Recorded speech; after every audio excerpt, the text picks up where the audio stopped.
here's how you'll do it. I don't know. How do I know when the pain is there? If you are grabbing your phone to scroll on your third Netflix episode binge, eating the fourth cupcake,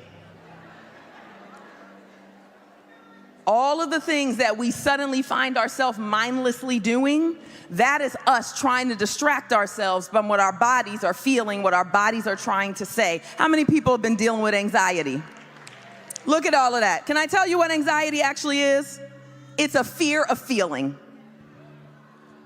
I don't want to feel that. I don't want to feel that. I got to figure out how to make this happen so I won't feel scared, so I won't feel sad, so I won't. So we're afraid of feeling, and then we're feeling anxiety, which is a fear of actually feeling, and I don't want to feel, so I'm trying to figure out how not to feel that, so I'm coming up with questions and ideas so I don't feel that. But I want you tonight to reject your fear of how you feel and let the hope of glory in.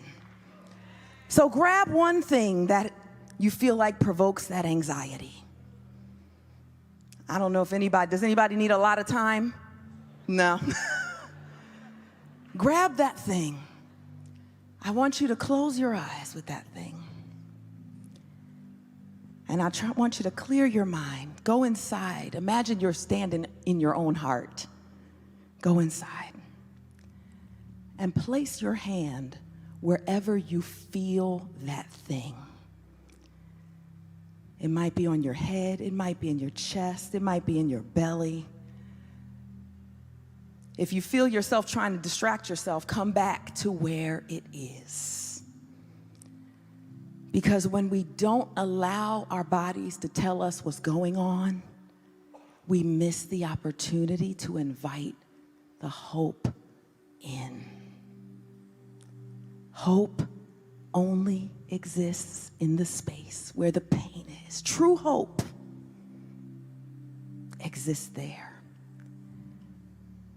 Now, as you have your hand where that is, I want you to let it get bigger. A lot of times we want it to get smaller. We want it to go away. So we eat the cheesecake and take the NyQuil because we want it to go away. But it doesn't go away. It just goes under. And it raises your blood pressure and disturbs your sleep. It distracts you when you're reading the Bible. It puts distance between you and God because you're trying to get yourself together before you go to God. Let me get myself together emotionally before I go to God. No, you come to God as you are. Bring your pain to His presence. Let it expand. See it like a ripple in a pond. It's going out to the edges. Now, right where that is happening, I want you to say, hope come. Imagine hope going to that space, occupying the same space. This is the image that Jesus gave me to give to you in this moment. Once upon a time in the Word of God, there were 3 young men who would not bow. And they were being threatened with a fiery furnace.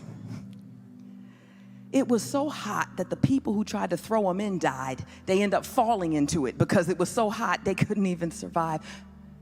And all 3 of them went into the fire. Walking around in the fire right now is 2020.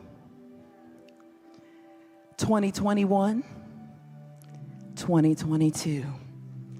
God told me to tell you all 3 of them in the flames, and that's what each one of those years has felt like to you. But until a 4th was seen in the fire, Christ, the hope of glory. They could not be delivered from the furnace until the hope came in to the furnace with them. That place that you feel the pain, where the fire is, you don't need to contain it. Let it burn 7 times as hot. Let it expand until you invite the hope of glory into it with you. But in 2023, God said, if you will acknowledge your pain, the hope of glory is stepping into the furnace this year with you. But Dr. Anita, I wanted to hear that I'm out this year. I didn't say you wasn't going to be out, but not just yet.